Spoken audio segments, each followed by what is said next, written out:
m'appelle Jean-Philippe Bouigou, je suis directeur technique de la société MG10. Ouais, Jean-Philippe, j'ai un petit problème. Est-ce que à chaque fois qu'il y a un nouveau rapport qui arrive, tu peux m'envoyer un mail, s'il te plaît? C'est simple, hein? Oui, première vue, alors attends, bouge pas. J'ai la fonction qui émet des rapports, j'ai la fonction qui envoie un mail, je vais brancher et... Ah ben non, ça tire tout le bazar, non, ça va pas être possible. Les deuxièmes couplages possibles sont les couplages côté serveur. On a parlé dans une vidéo précédente du couplage côté client, mais on peut aussi avoir du couplage côté serveur. Un cas traditionnel, c'est tout simplement un couplage qui est dû au fait qu'on va utiliser un événement sur le serveur pour déclencher un autre événement métier. Donc ça, c'est quelque chose d'assez classique. Par exemple, imaginons que le mouvement de ce moteur-là corresponde métaphoriquement à la production d'un rapport. Et bien, à un moment donné, on peut avoir comme demande des fonctionnels qu'à chaque fois qu'un rapport est émis, un mail doit être envoyé à telle ou telle personne. Une façon assez standard de faire ça, malheureusement, c'est de dire on va capter un signal.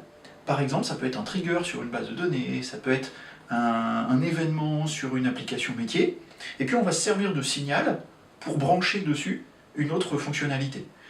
Voilà comment on pourrait représenter ça en disant ce moteur là, il se trouve qu'il a une interface qui a cette forme là, où à chaque fois qu'on donne un tour de moteur, donc on produit un rapport, on va être capable d'engrainer et de faire voir un mouvement.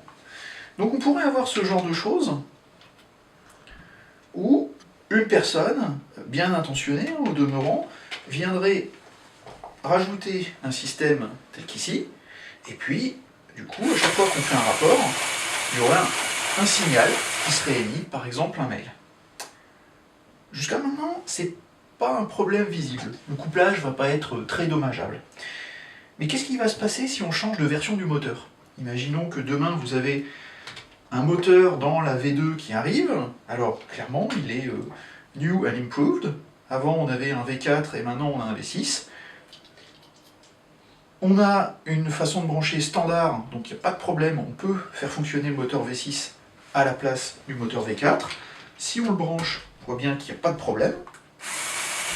On produit des rapports comme avant, on produit peut-être même plus de rapports ou de manière plus performante.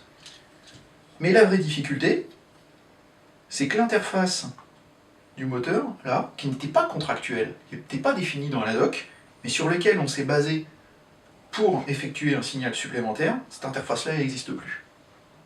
Typiquement, c'est quand vous vous êtes basé sur la présence d'un trigger sur une table de données, sauf que la table de données, dans la version nouvelle, elle n'existe plus. Elle a été changée, elle a été remplacée par une table de données en version 2, ou par une structure de données qui est plus complexe et qui nécessitait des tables différentes.